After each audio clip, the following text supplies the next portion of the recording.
पापा मैं आप लोगों के साथ रहना चाहता हूँ, आप मुझे शहर क्यों भेज रहे हैं? गांव के बाकी लड़के भी तो यही गांव के स्कूल कॉलेज से पढ़ाई कर रहे हैं ना, फिर मैं क्यों नहीं पापा? अरे बेटा, इकलौता बच्चा है तो हमारा। मैंने अपनी इस दुकान से जीवन में जो कुछ भी कमाया है सब कुछ तेरे लिए ही तो है। तुझे यहाँ गांव में रखकर पढ़ाऊंगा तो तू भी बाकी लड़कों की तरह हो जाएगा। अरे बेटा, क्या है यहाँ? मैं चाहता हूँ तू शहर जाए, पढ़े लिखे, अच्छी नौकरी करे और गांव समाज में हमारा नाम रोशन करे। लेकिन पापा पढ़ाई करने के लिए मुझे आप लोगों से दूर जाना पड़ेगा, मैं हॉस्टल में नहीं जाऊंगा। अरे बेटा, जिंदगी में आगे बढ़ने के लिए घर परिवार का मोह छोड़ना पड़ता है। अब तू लड़कियों की तरह मुंह लटकाना बंद कर। तेरे पापा जो कह रहे हैं ना, तेरे भले के लिए कर रहे हैं। अरे आज तू पढ़ लिख जाएगा तभी तो कल को अच्छी नौकरी मिलेगी, और जब अच्छी नौकरी करेगा तो पैसा कमाएगा, तभी तो कोई अच्छी लड़की बहू बनकर इस घर में आएगी। माँ पापा की जिद के कारण गर्वित झारखंड के अपने छोटे से गांव को छोड़कर पढ़ाई और नौकरी के लिए बोकारो शहर में रहने लगा था। शहर में ही उसे नमिता नाम की लड़की से प्रेम हुआ और बात शादी तक जा पहुंची। आज के दिन माँ, मैं नमिता से शादी करना चाहता हूँ, वो अच्छी लड़की है। अरे तुझे पढ़ने भेजा था, ये सब करने नहीं। हमारे यहाँ शादी ब्याह माता पिता तय करते हैं, बच्चे अपने लिए खुद लड़के या लड़की पसंद नहीं करते। तुझे थोड़ी पढ़ाई करने की आजादी क्या दे दी? तू तो परिवार के नियम संस्कार सब भूल गया। कान खोल कर सुन ले, तेरी शादी वहीं होगी जहाँ मैं चाहूंगी।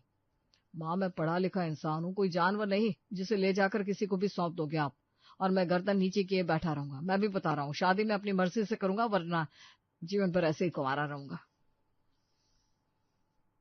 गर्वित की मां नहीं जानती थी कि बेटे ने जो कुछ कहा है वो कोई गुस्से में की हुई प्रतिक्रिया नहीं है, बल्कि उसका कठोर फैसला है। धीरे धीरे समय बीतने लगा, दिन महीने साल गुजर गए, लेकिन माँ और पापा के लाख समझाने के बाद भी गर्वित किसी भी लड़की से शादी के लिए किसी भी हाल में तैयार नहीं हुआ। बात आज भी जस की तस बनी हुई थी। कोई धमकी लालच गर्वित को झुका नहीं पा रहा था। नाक कटाकर रख दिया तूने हमारी। इससे तो अच्छा होता गांव में रहकर कोई छोटा मोटा काम धंधा कर लेता, कम से कम माता पिता की इज्जत तो करता। शहर जाकर तो सब मिट्टी में मिला दिया तूने। बिरादर के लोग बातें बनाने लगे, जितने मुंह उतनी बातें हो रही है गांव में। लोग कहते हैं लड़के की उम्र निकली जा रही है लेकिन शादी नहीं करता। कोई हमारी परवरिश में दोष निकाल रहा है, कोई कहता है माँ बाप को बताए बिना शहर में घर बसा रखा है तूने, इसीलिए शादी नहीं कर रहा।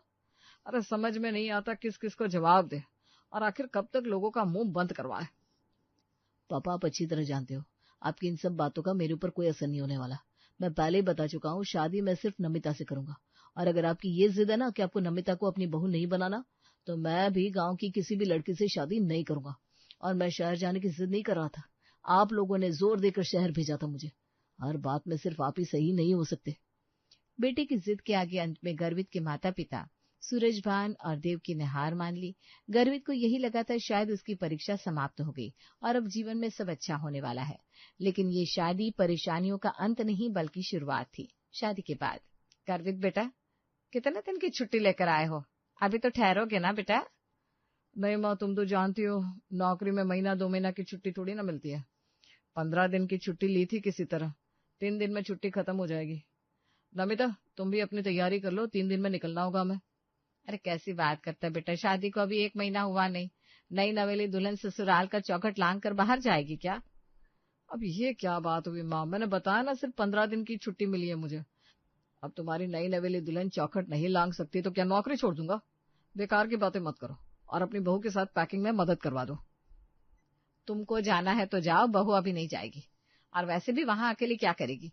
यहाँ रहेगी हमारे साथ, गांव में ससुराल के रीति रिवाज परंपरा सीखेगी। उसका वहां क्या काम है? तुम जाओ अपनी नौकरी संभालो। अरे माँ, पूरे 5 घंटे का रास्ता है बोकारो से गांव का, और तुम जानती हो छुट्टी मुझे मिलती नहीं। अब इतना नजदीक भी नहीं है ना कि हम रोज रोज दौड़ कर चले आएंगे, इसलिए उसको तो साथ ले जाना ही पड़ेगा ना। देखो तो क्या जमाना आ गया है। आजकल के लड़के एकदम बेशर्म हो गए, किसी का शर्म लिहाज नहीं। शादी को 15 दिन हुए और लुगाई को साथ लेकर जाने के लिए माँ के साथ जुबान लड़ा रहे। तेरा अकेला ब्याह हुआ है क्या? वो हरिया, चंदन, विनोद, कितना कितना साल हुआ, आज तक मजाल है जो उनकी बहुरिया कभी गांव छोड़कर शहर जाने के बाद भी की हो। हाय रे किस्मत, हमरा ही फूटा है, किसी को क्या दोष देंगे। अपनी पसंद का गांव का किसी लड़की से शादी किए होते ना, तो खुशी खुशी हमारे साथ इस घर में रहती, जीवन भर हमारी सेवा करती और परिवार को भी संभाल कर रखती।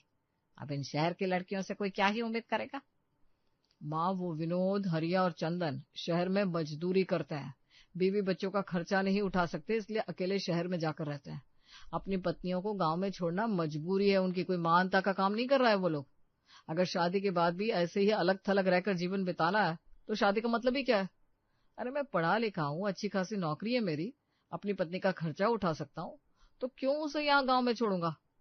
बेसिर पैर की बातें ना किया करो माँ। भाई, सारा ज्ञान इनके पास ही तो है, हम तो ठहरे गंवार। आज इनका नौकरी लग गया, ये 4 क्लास पढ़ लिए तो ये शहरी बाबू हो गए। अब अपने बीवी बच्चों को यहाँ थोड़ी ना रखेंगे। सासू माँ को हाय हाय करते देख नमिता जाकर गर्वित को चुप करा देती है। रहने दो ना गर्वित, अभी नई नई शादी है, माँ जी को थोड़ा अजीब लग रहा होगा। कोई बात नहीं, मैं 1 महीना यहीं रुक जाती हूँ, तब तक तुम भी वहाँ सब व्यवस्था कर लो, उसके बाद मैं आती हूँ। तब तक माँ जी का गुस्सा भी थोड़ा शांत हो जाएगा, बात को बढ़ाने से कोई फायदा ही नहीं है। पत्नी की बात सुनकर गर्वित चुपचाप अपनी नौकरी के लिए लौट जाता है।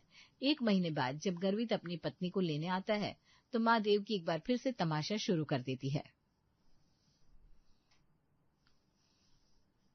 देख लिया तुमने, मुझे पता था इस प्रॉब्लम का कोई सोल्यूशन नहीं है, लेकिन फिर भी तुम्हारे कहने से मैंने उस समय बात को ज्यादा आगे नहीं बढ़ाया था। अब तुम ही बताओ, सारी जिंदगी गांव में रहने के लिए तैयार हो तुम? अगर तुम्हें कोई परेशानी नहीं है तो मैं अभी भी बात खत्म करने के लिए तुम्हें गांव छोड़कर वापस लौट जाता हूँ। नमिता के पास आज गर्वित की बातों का कोई जवाब नहीं था, इसलिए इस बार सास की नाराजगी की परवाह किए बगैर वो शहर के लिए निकल जाती है और उसी पल से वो सास की नजरों में कांटा बनकर खटकने लगती है।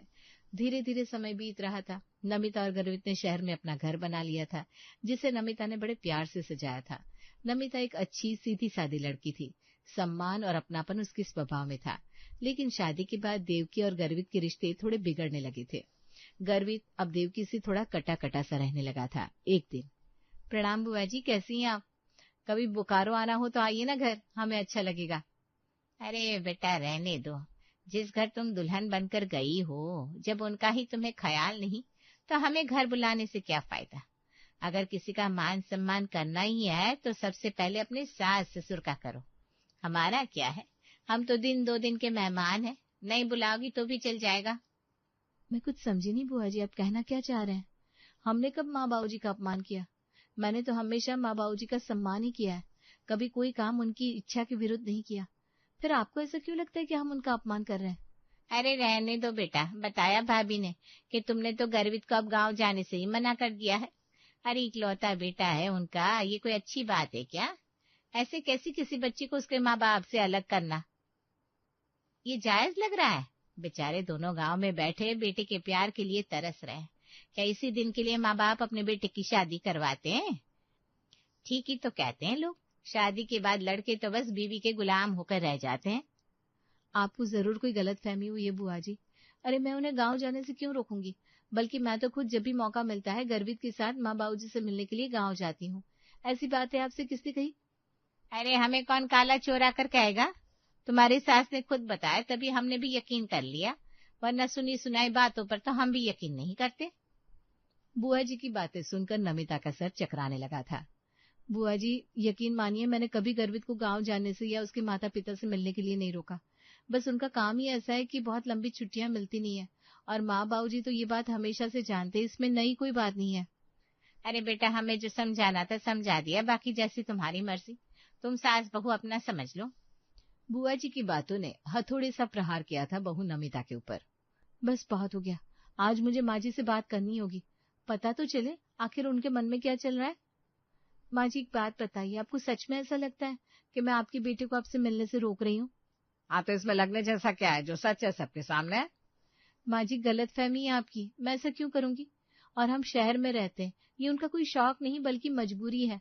आपको तो खुश होना चाहिए, जहाँ गांव के बाकी लड़के मेहनत मजदूरी खेती कर रहे हैं, आपकी बेटी की सरकारी नौकरी लग गई है, अफसर हो गया आपका बेटा, और आप दुख मना रही हैं। तो हमें क्या सुख मिला उसके अफसर होने का? सारा मुफ्त का मलाई तो तू खा रही है वहां बैठ के, हम तो यहाँ देहात में पड़े हैं। तुम रोज हाथ में हाथ डालकर घूमने जाती हो, होटल में खाना खाती हो, और हम यहाँ सूखी रोटी खा रहे हैं। माँ जी क्या आज तक कभी हमने अपनी जिम्मेदारी से मुंह मोड़ा है? हर महीने खर्चा रुपया भेजते हैं ना आपको रहने के लिए पक्का अच्छा मकान हो गया, फिर भी आपको लगता है कि मलाई मैं खा रही हूँ? क्या आपको गांव में किसी बात की कमी है? सूखी रोटी क्यों खा रहे हैं आप लोग? अगर आपको किसी चीज की कमी है तो आपको बताना चाहिए ना। नमिता से अब सास की बातें बर्दाश्त नहीं हो रही थी। वो फोन काट देती है। शाम को जब गर्वित लौटा तो पत्नी को रोते देखकर परेशान हो उठा। क्या बात है, सब ठीक है ना, रो क्यों रही हो? गर्वित, मुझे लगता है तुम्हें मुझसे शादी नहीं करनी चाहिए थी। माँ जी ने आज भी मन से मुझे स्वीकार नहीं किया। उन्हें लगता है मैंने तुम्हें सिखा पढ़ा कर उनसे दूर कर दिया है। क्या मैं इतनी बुरी हूँ गर्वित? मैंने तो सैकड़ों बार कहा माँ बाबू जी को शहर बुला लो, लेकिन तुम सुनते ही नहीं हो। इन सब में मेरा क्या दोष है? वो कहती है उनके सारे जीवन का त्याग बेकार हो गया क्योंकि मैंने उनकी बेटी को उनसे अलग कर दिया। तुम जानना चाहती हो ना मैं माँ बाबू जी से कटा कटा क्यों रहता हूँ? यही कारण है मेरा उनसे दूर रहने का। वो कुछ समझती नहीं और समझाने पर भी कुछ समझना चाहते नहीं। उनके लिए उनकी बात ही सही है बस। माँ चाहती है मैं तुम्हें गांव में छोड़ दूं ताकि तुम उनके साथ रह सको और तुम्हारे बहाने वो मुझे बांध कर रख सके। तो मैं यही तो कह रही हूँ ना, अगर यही समस्या है तो उन्हें बुला लो ना, यहाँ सब साथ में रहेंगे। समस्या क्या है? क्यों तुम्हें वापस गांव में बुलाना चाहते वो लोग? समस्या यही है कि उन्हें यहाँ आकर नहीं रहना। कहती हैं अपना गांव छोड़कर वो कहीं नहीं जाएंगी। आना है तो हम आकर उनके साथ रहे, नहीं तो उन्हें उनके हाल पर छोड़ दे। अब तुम ही बताओ, इस समस्या का कोई हल है? मैं सब छोड़कर गांव में तो नहीं जा सकता और हर महीने छुट्टी मैं ले नहीं सकता।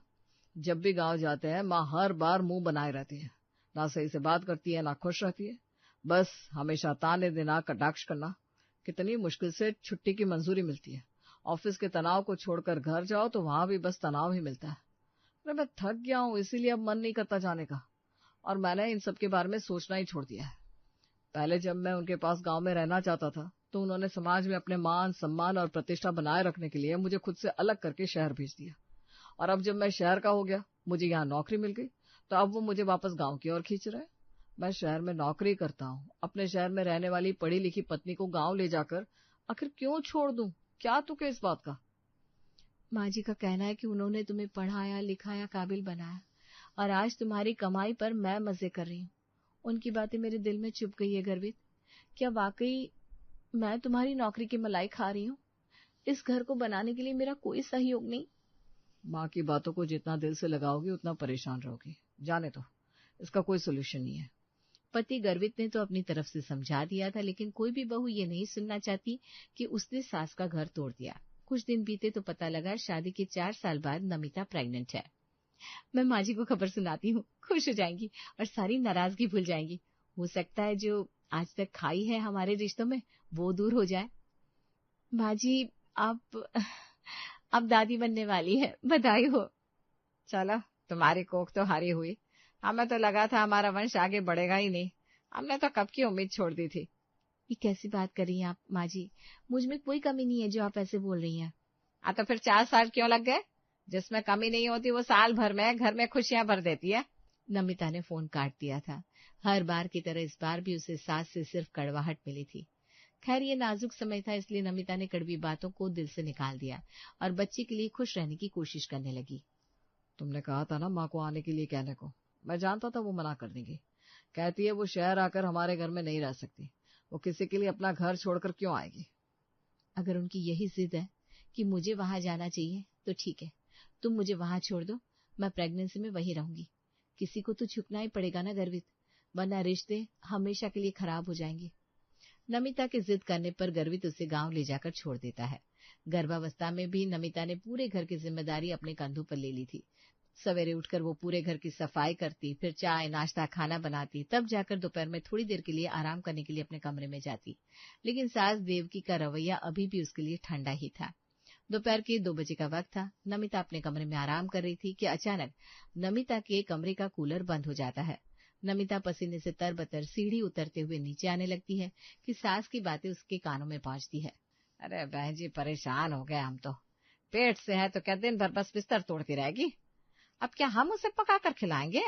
अरे सुबह से कमरे में कूलर चलाए लेटी है। बिजली के बिल का तो आप पूछो मत, 24 घंटे कूलर चलता है इसके कमरे का। अरे बहन जी, हम तो कह रहे जब ये न काम की न काज की तो उस अनाज के दुश्मन को क्यों बुलाया आपने? अरे हम क्यों बुलाते उसे? हम तो शक्ल तक देखना नहीं चाहते।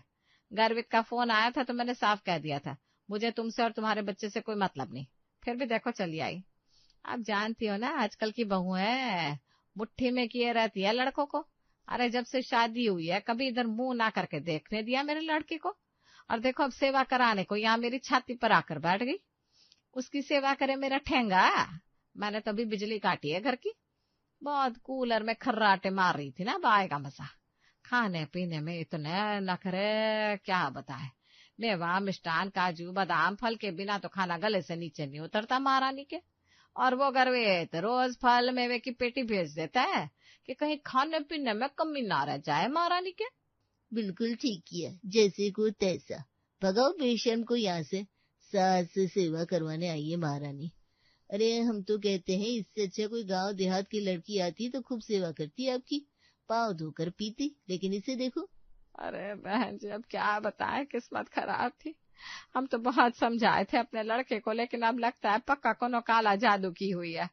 मुझे तो लगता है बच्चा का बहाना करके यहाँ पर भी ना काला जादू करने ही आई होगी। सास और पड़ोसन की सारी बातें सुनकर नमिता का सर चकरा गया था। हे भगवान, कितना जहर भरा है इनके अंदर। गर्वित सही कहता है, इन्हें कुछ भी करके सुधारा नहीं जा सकता। प्रेगनेंसी में इतनी नाजुक हालत होने के बाद भी मैं घर के सारे काम कर रही हूँ। सेवा के नाम पर आज तक एक गिलास पानी भी नहीं मांगा मैंने माँ जी से। उसके बाद भी कितनी छोटी बातें कर रही हैं ये मेरे बारे में। मेरे खाने पीने, यहाँ तक कि कूलर चलाने से भी तकलीफ है इन्हें।